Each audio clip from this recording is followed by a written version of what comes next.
você possa compreender aquilo que nós vamos estar compartilhando. Mas eu não detalhei o que nós iríamos compartilhar, mas o pastor, ele leu o texto em Salmo 68, logo na abertura deste culto. E no Salmo 68, versículo 5, diz assim: Pai para os órfãos e defensor das viúvas é Deus em sua santa habitação. Deus dá um lar aos solitários, liberta os presos para a prosperidade, mas os rebeldes vivem em terra árida. Quando saíste à frente do seu povo, ó Deus, quando marchaste pelo ermo, a terra tremeu, o céu derramou chuva diante de Deus, o Deus do Sinai, diante de Deus, o Deus de Israel. Deste chuvas generosas, ó Deus, refrescaste a tua herança exausta, o teu povo nela se instalou, e da tua bondade, ó Deus, supriste os pobres. O Senhor anunciou a palavra e muitos mensageiros a proclamavam. Reis e exércitos fogem em debandada. A dona de casa reparte os despojos. Mesmo quando vocês dormem entre as fogueiras do acampamento, as asas da minha pomba estão recobertas de prata, as suas penas de ouro reluzente. Quando o Todo-Poderoso espalhou os reis, foi como neve no monte Zalmum. Como o salmista aqui pode exaltar de maneira tão esplendorosa o poder desse Deus que nós servimos? Ele é um Deus todo-poderoso. Mas o primeiro versículo que eu li foi: Pai para os órfãos. Essa é a melhor definição do meu Deus. Essa é a maior definição e a melhor definição para o Deus que você decidiu servir. Nós não somos servos, e não uma música que nós cantamos: eu não sou somente servo, eu sou filho, eu sou amigo. Agora eu já sou amiga desse Deus Todo-Poderoso que coloca exército em debandada. Eu sou amiga porque eu posso ter um pai amigo. Olha para quem está do seu lado e diz: você pode ter um pai amigo. Você é amigo do pai? Eu quero compartilhar com você nessa noite a honra da paternidade de Deus. Quando lembramos da grandiosidade, do poder que há no nosso Deus, muitas vezes nós esquecemos desta palavra que a Bíblia traz como Abba. Abba não é qualquer pai. Abba é pai da eternidade. Abba é papaizinho. Abba é aquele quem eu posso verdadeiramente confiar. Abba é aquele que nunca vai me trair. Abba é aquele que nunca vai me abandonar. Abba é aquele que nunca vai me ferir. Abba é aquele que vai me compreender, aquele que vai me aceitar como eu sou. Abba é aquele que me abraçou através da cruz, enviando o seu filho. Como João capítulo 3, versículo 16, diz que Abba amou o mundo de tal maneira que deu o seu único filho para que todo aquele que nele crê não pereça, mas tenha a vida eterna. Somente um Abba poderia dar um único filho para ter mais filhos. Somente um Deus que é Abba, não qualquer Deus. Talvez você já tenha ouvido falar nos diversos nomes de Deus. Jeová Jireh, o Deus da provisão. Jeová Shalom, o Deus da paz. Jeová Rafa, o Deus da cura. Mas hoje eu quero falar com você sobre Abba. E a honra da paternidade de Deus. Todos nós temos uma origem. Todos nós temos uma missão. E todos nós temos um destino. A nossa origem estabelece a nossa identidade. A nossa missão vai corresponder à nossa existencialidade. Nós não existimos simplesmente por existir. A cada um de nós, Deus entregou uma missão. Mas nós só podemos realizar a nossa missão se nós entendemos a nossa origem. Eu só posso dar sentido à minha existencialidade se eu conhecer a minha identidade. O teu destino já é estabelecido por Deus, é a eternidade. Olha para quem está do seu lado e diz: você é eterno. Você sabia que você nunca vai morrer? Nossa, que notícia poderosa, vamos viver para sempre. Este corpo com certeza, passando dos 80, como a Bíblia diz, se tornará enfado e canseira. Aqueles que mais viverem, viverão até 100 anos, 102, 103, 104 anos. Este corpo, realmente, ele vai falir. Mas eu não sou esse corpo. Você não é esse corpo. Você é espírito. Você é um espírito que possui uma alma e que habita dentro deste corpo. Este corpo é uma casa. E essa casa vai ruir. Mas você é eterno, porque Deus te fez a imagem e semelhança dele.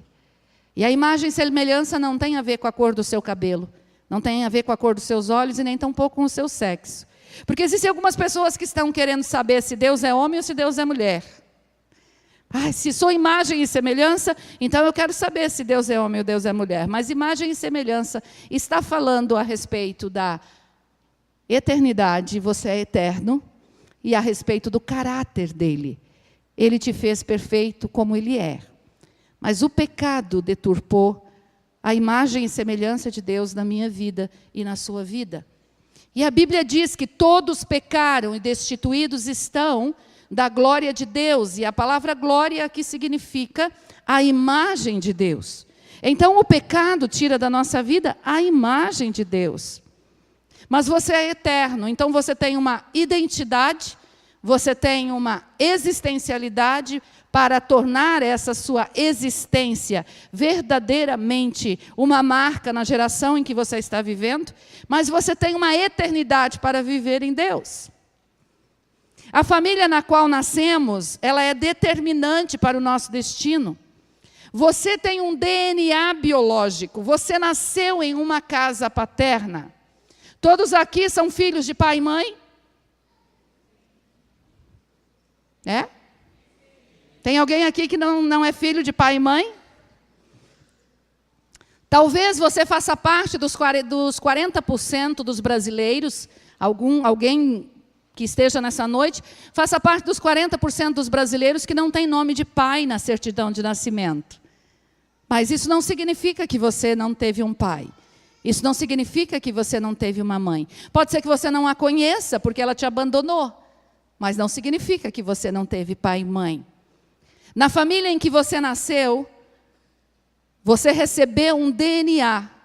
Está em moda hoje os exames de DNA, para descobrir e para provar quem é pai, para descobrir e buscar a paternidade, ou pelo menos o reconhecimento da paternidade.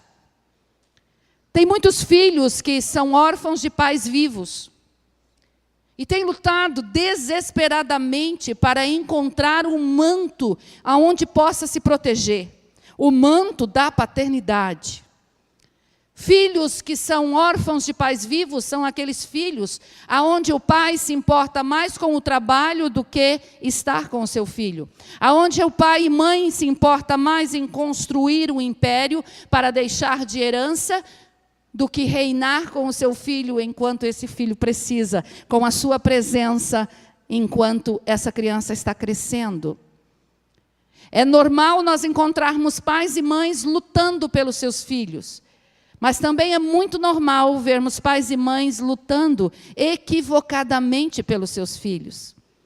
Querem deixar uma herança que seus pais biológicos não deixaram, mas estão esquecendo que a maior herança que o seu filho tem é você mesmo. É a formação do caráter que este filho receberá quando você der a atenção necessária a essa herança que o Senhor te deu. Porque filhos são herança do Senhor. E o fruto do nosso ventre, o nosso galardão. Então não existe nada mais importante na sua vida, mulher, e nem na sua vida, homem, do que a herança que o Senhor te entregou. E a herança não é a sua casa, o seu carro, a sua chácara, ou as joias, ou qualquer coisa que você possa desejar ou alcançar. A maior e melhor herança que o Senhor te deu chama-se filhos. Talvez os seus pais, os meus pais, não tinham esse entendimento e não lançaram sobre nós um manto de paternidade saudável. A paternidade vai estabelecer uma segurança no coração do ser humano. Porque ele sabe a quem recorrer. A paternidade vai estabelecer e determinar a identidade. A paternidade também vai autenticar a autoridade. Somente com autoridade o ser humano pode cumprir a sua missão. Mas também a paternidade vai respaldar a nossa missão. Nós sabemos em nome de quem nós estamos indo. A paternidade vai garantir uma descendência. Olha para quem está do seu lado e diz: Deus quer te dar descendentes. Biológicos e espirituais. É necessário nós entendermos que nós caminhamos dentro de 3 níveis de paternidade. Fala comigo, 3 níveis de paternidade. Enquanto Jesus caminhava aqui nos seus 3 anos de ministério, dos 30 aos 33, ele estava pronto, já estava preparado pelo Pai para cumprir a sua missão. Ele começa a caminhar com um grupo de homens que estava acostumado a seguir rabinos, um grupo de homens que estavam acostumados a chamar o pai, a chamar Abraão de pai, porque eles eram descendentes de Abraão. Então, quando alguém chegava para um discípulo, mesmo aqueles discípulos que estavam caminhando com Jesus, e perguntavam: quem é seu pai? Ele dizia: eu sou filho de Abraão. E isso era algo que trazia muito orgulho para o povo judeu. Existia e existe até os dias de hoje uma guerra milenar entre os filhos de Abraão e aqueles que não foram considerados filhos de Abraão, porque são descendentes de Ismael. Eu sou descendente de Abraão pela legitimidade de Isaac. Eu sou descendente de Isaac. Isaac gerou Jacó, Jacó gerou as 12 tribos, e eu sou descendente de Isaac. Então havia um orgulho dentro do povo judeu, que a paternidade deles era sempre referida a Abraão. E de repente eles começam a seguir um homem que era descendente de Abraão. Ele tinha vindo da tribo de Judá. Então ele tinha uma linhagem biológica. Mas quando ele começa a se referir à sua missão, quando ele começa a falar sobre o seu destino, quando ele começa a manifestar o caráter, ele não estava ali manifestando o caráter do seu pai José, seu pai adotivo José. Ele não se referia ao que ele tinha aprendido com seu pai Abraão. Ele dizia: olha, eu vim para fazer todas as coisas que o meu pai me mandou fazer. Cada situação que tinha para resolver, ele dizia: fiquem aqui, eu vou conversar com o meu pai. Eu vou conversar com Abba. Aquele discurso não foi muito bem aceito pelos discípulos, porque eles olham e dizem: como ele se atreve a chamar Jeová de Abba? No Antigo Testamento você não vai encontrar a palavra Abba. Você vai encontrar a palavra Abba somente no Novo Testamento. Porque Jesus inaugurou na terra a era da paternidade divina. Não que Deus não fosse pai, mas ele precisou se revelar como filho para mostrar a face dele como pai. Por que Deus enviou Jesus, se manifestou como Deus, mas enviando na pessoa de um filho? Para que eu e você nos identifiquemos com Deus como filhos. Você é filho. O primeiro nível de paternidade, o primeiro manto de paternidade que eu e você precisamos receber é a paternidade espiritual. Os discípulos ouvem isso e falam para Jesus. E Filipe olha para Jesus e fala: Jesus, mostra-me o Pai e isso me basta. Ele precisava que alguém lhe apresentasse o Pai. Eu quero dizer nessa noite que o Espírito Santo está apresentando o Pai para você nessa noite. Se você já entrou pelo caminho, verdade e vida, chamado Jesus, você tem liberdade de lançar-se nos braços do Pai. Porque quem entra pelo caminho, verdade e vida, chamado Jesus, tem o direito de ter a paternidade espiritual. Porque todo aquele que crê no seu coração que Jesus Cristo é Filho de Deus e confessa com seus lábios, a estes foi dado o poder de serem feitos Filho de Deus. Então não basta nós fazermos parte de uma religião, não basta nós fazermos parte de um povo. Não basta nós estarmos dentro da Igreja Batista, nós precisamos ser filhos de Deus. Olha para quem está do seu lado e diz, você é filho de Deus? Então você é meu irmão. O nível de paternidade espiritual vai trazer segurança e cura. Porque o segundo nível de paternidade, e que é importante, porém não é essencial para estabelecer o teu destino, é a paternidade biológica. A paternidade biológica foi estabelecida por Deus. A pessoa que gerou você, aquele papai e aquela mamãe que te gerou, ele estava gerando ali não um sonho humano, ele estava gerando um sonho divino. Deus estabeleceu todos os dias que você viveria sobre a terra. Deus precisava encontrar e encontrou no seu pai e na sua mãe aqueles que trariam à existência o sonho dele. Eu quero gerar um filho. E agora eu vou escolher um homem e uma mulher. E este homem e esta mulher vão gerar Alessandro, meu filho. E eu vou cuidar do roteiro da vida do Alessandro. Eu tenho um destino para ele. Eu tenho uma missão para ele. Mas todo pai e mãe biológico, eles vieram com a marca do pecado. Deus nos gerou para sermos perfeitos como Ele é. Mas o pai e mãe que nos recebeu nos braços eram pessoas imperfeitas, assim como eu e você somos. E na maioria dos casos, eles não conheciam a paternidade e não tinham o manto da paternidade espiritual. Então, como eles não se identificaram com o pai espiritual, tiveram dificuldade de lançar um manto de paternidade biológica saudável sobre nós. É comum encontrarmos filhos feridos, filhos rejeitados. É comum encontrarmos, como falei, órfãos. Esta cidade está cheia de órfãos. E não estou falando daqueles que não têm pai e mãe, mas estou falando daqueles que não são amados e não são cuidados como filhos. Não são honrados como filhos. Êxodo capítulo 20, quando traz os 10 mandamentos. Existe ali um mandamento com promessa, que é o primeiro mandamento com promessa. Honra teu pai e tua mãe, para que tudo te vá bem. Para que você prospere sobre a terra. E que você tenha longos anos sobre a terra. E ali todo pai e mãe, quando percebe este versículo, ele olha para o filho e diz, meu filho, você precisa me honrar. Se você me honrar, meu filho, você vai prosperar.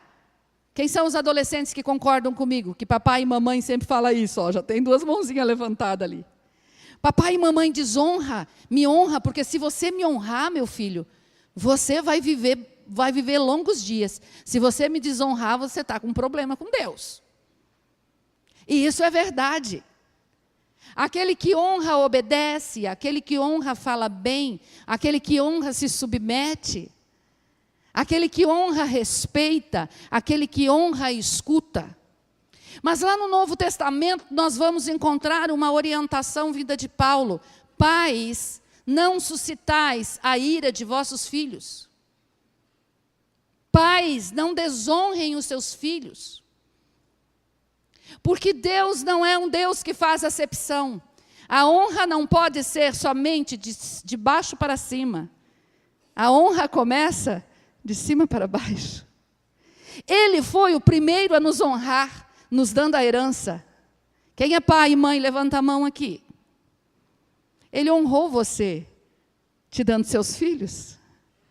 Ele honrou você, te dando a capacidade, a unção, para exercer a autoridade sobre os seus filhos. Então, quando nós recebemos a honra de Deus e recebemos a herança, nós precisamos entender que nós precisamos honrar a herança. Nós precisamos honrar os nossos filhos. Pastora, por que você não mandou os adolescentes ir para a salinha dos juniores? Agora ele vai ouvir isso e ele vai chegar em casa e falar, pai, olha o que a pastora falou, pai. Mas é bom isso. Porque nós pais, nós esquecemos Muitas vezes nós esquecemos deste princípio da honra dentro das nossas casas. A maioria das nossas feridas, queridos, é porque os nossos pais não nos honraram. A maioria das nossas feridas é porque os nossos pais não nos respeitaram. Não souberam nos disciplinar. Trouxeram disciplina sem amor. Em alguns casos, nos amaram tanto que não nos disciplinaram. Nós precisávamos ser disciplinados e eles não nos disciplinaram. Deixaram que nós crescêssemos com o nosso coração, que já vem, a Bíblia diz que a criança nasce com a estultícia e que a vara deve... E os adolescentes não gostaram agora.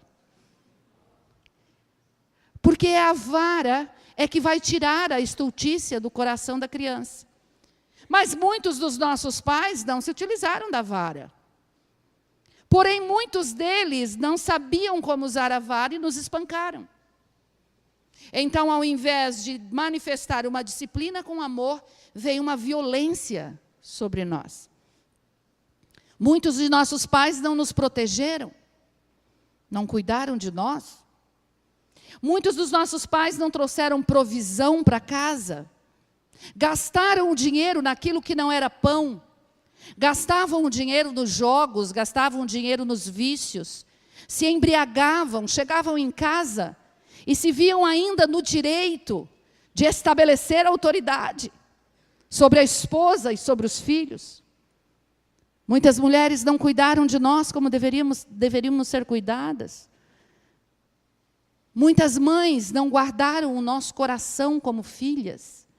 Não tiveram intimidade conosco. E isso tudo faz parte de um manto de paternidade, onde a mãe tem intimidade com a filha, onde o pai tem intimidade com o filho, onde o pai se assenta quando o filho volta da escola e pergunta: filho, como foi a sua aula hoje? Filho, como você se relacionou com os seus amigos? Filho, tem alguma crise dentro de você? Filho, você está ficando muito tempo nesse celular. O que tanto te atrai nesse celular? Filho, que tal? Vamos jogar um futebolzinho com o pai? Eu estou falando de uma realidade dos Estados Unidos? Não. Ou estou falando de uma realidade de São Gabriel? Qual filho que não gostaria que seu pai lhe perguntasse: ei, quais são as dores do seu coração? Você sofreu algum bullying na escola hoje, filho? Tem se desencadeado um espírito suicida na maioria das cidades brasileiras, a começar dos nossos adolescentes. Crianças de 10, 11 anos estão se suicidando, meus irmãos. E o pai... Quando conversado com o pai diz: eu não sei o que aconteceu, ele tinha tudo. Ele tinha tudo. Será que tinha? Será que tinha a atenção do pai? Será que o pai o protegia? Será que o pai o dava direção? Será que o pai se importava com o coração? E essa mensagem não é para que você saia daqui com um sentimento de culpa. Essa mensagem é para que você seja curado das suas feridas. Porque as feridas que nós trazemos da casa paterna, nós multiplicamos na nossa casa e nos nossos filhos. Porque nós costumamos dizer como pai e mãe: eu não recebi, como eu vou dar? O meu pai nunca foi assim, pastora. A minha mãe nunca teve intimidade comigo. Como eu terei intimidade? Como eu poderei ser diferente do que minha mãe foi comigo? Simples e profundo que vou dizer para você hoje.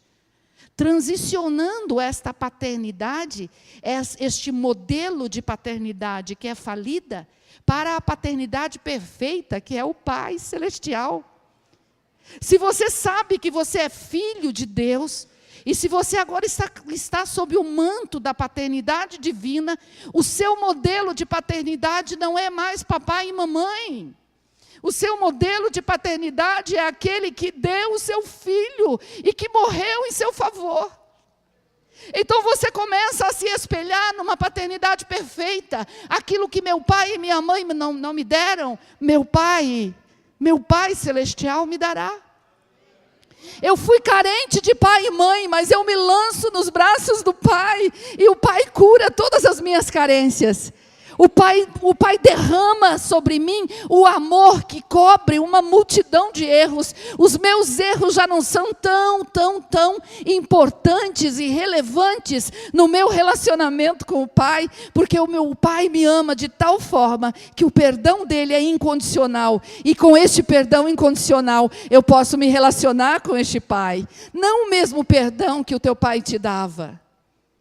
Porque provavelmente o seu pai não tinha um perdão incondicional, ele tinha um perdão condicional. Você vai ter se, você vai ter o meu apoio se, eu vou abençoar você no casamento se você tirar uma boa nota, se você fizer isso, se você fizer aquilo. Você já ouviu um pai falando isso? Filho, se você for obediente, então o pai vai te dar isso. Queridos, isso não é a paternidade. Mas, pastor, a Bíblia diz que aquele que quiser ser abençoado, ele deve obedecer. Isso é verdade. Mas por mais que um filho tente obedecer ao pai, esta obediência não chegará à perfeição. E a maioria dos pais desejavam que nós fôssemos perfeitos, que nós não errássemos. E muitas vezes nós estamos transferindo isso para a vida dos nossos filhos. Existem pais que, se o filho chega da escola com uma nota 7, ele não vai ser elogiado. Como assim? Só estuda na vida e tira 7. O filho vai sair para a próxima avaliação com a sua autoestima lá embaixo, dizendo, não é suficiente o que eu sou para o meu pai. E provavelmente, ele não vai conseguir alcançar médias maiores. E se alcançar, ele pode começar a caminhar num nível de perfeccionismo. Nada é suficiente. Eu vou tirar 7, aí chega o 8, não satisfaz, chega o 9, não satisfaz, chega o 10, não satisfaz, e esse perfeccionismo se estabelece em todas as áreas da sua vida. E quando ele percebe que ele não consegue ser perfeito, ele entra numa crise existencial e diz, eu não sirvo, porque eu nunca vou atingir o nível de exigência do meu pai. Deixa eu falar uma coisa para você. A Bíblia diz que Deus está nos transformando de glória em glória. E nós seremos assim como Ele é. Mas vai ser na eternidade, não vai ser aqui. Deus busca que nós sejamos filhos excelentes. Olha para quem está do seu lado e diz, Ele quer que você seja excelente. Mas não perfeito. Qual a diferença da excelência e da perfeição? A excelência é a manifestação de todo o seu potencial, toda a sua capacidade. Se você está caminhando sob o manto da paternidade de Deus, e Deus olha para você e você está lutando com todas as suas forças, e entregando totalmente o seu coração e a sua vida a Ele, você é um filho excelente. Agora, se você está sob o manto da paternidade de Deus, e você faz as coisas de qualquer jeito, santidade mais ou menos, oração mais ou menos, compromisso com a minha família mais ou menos, fidelidade à minha esposa mais ou menos, existe fidelidade 99% de fidelidade? Não existe 99% de fidelidade. Não, eu sou mais ou menos fiel à minha esposa. De vez em quando eu pulo a cerca. Eu sou mais ou menos fiel ao meu marido. De vez em quando eu desonro ele aí com uns relacionamentos aí na internet. Mas é mais, eu sou quase fiel. É possível ser quase fiel? Não. Então Deus está olhando para mim e para você e está dizendo, não é um filho excelente. Deus não quer a perfeição, Deus quer a excelência. E o filho excelente é aquele que quando peca, ele fica vermelho uma vez na vida, para não amarelar a vida toda. Você já ouviu esse termo? Pastor Cote fala sobre isso. Que o filho excelente, quando peca, ele prefere passar vergonha diante de Deus, num arrependimento, do que estar cultivando esse pecado dentro dele e destruindo o seu relacionamento com Deus. Isso vale também para a nossa paternidade biológica, para os adolescentes que estão aqui, e para os jovens que ainda estão sob a autoridade dos seus pais, e para as esposas que estão sob a autoridade dos seus maridos. Se eu pequei, é melhor eu ficar vermelha, me arrepender, pedir perdão e restaurar o meu relacionamento com meu pai e com a minha mãe, restaurar o relacionamento com o meu esposo, do que eu ficar amargando essa culpa do pecado aqui dentro e destruindo o relacionamento.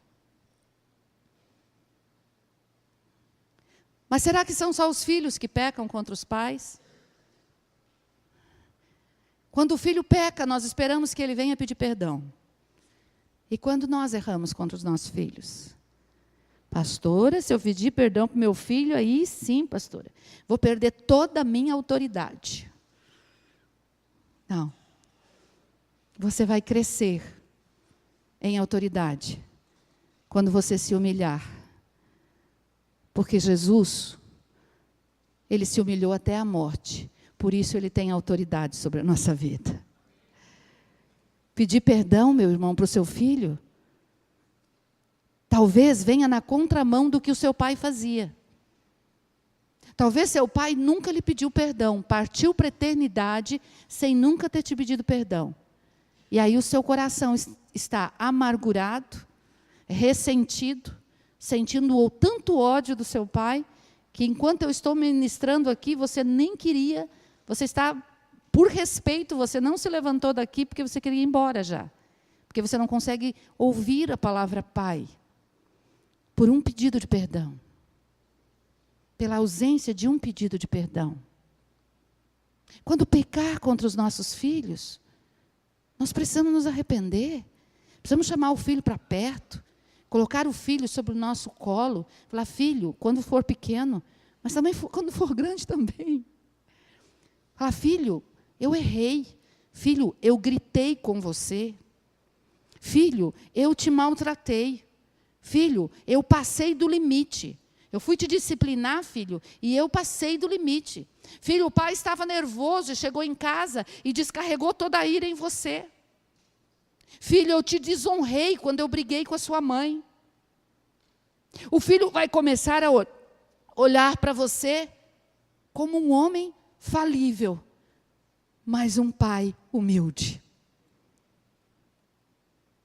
E ele vai começar a aprender a pedir perdão. Então é assim que eu tenho que fazer? Quando eu errar, eu devo pedir perdão? Sim, simples assim. Porque nós ensinamos os nossos filhos não somente no teórico, meu irmão. Você fica muito pouco tempo para ensinar a teoria, mas você tem 24 horas por dia para ensinar a prática de como ser um filho de Deus. E você é o maior exemplo de filho de Deus que o teu filho pode ter.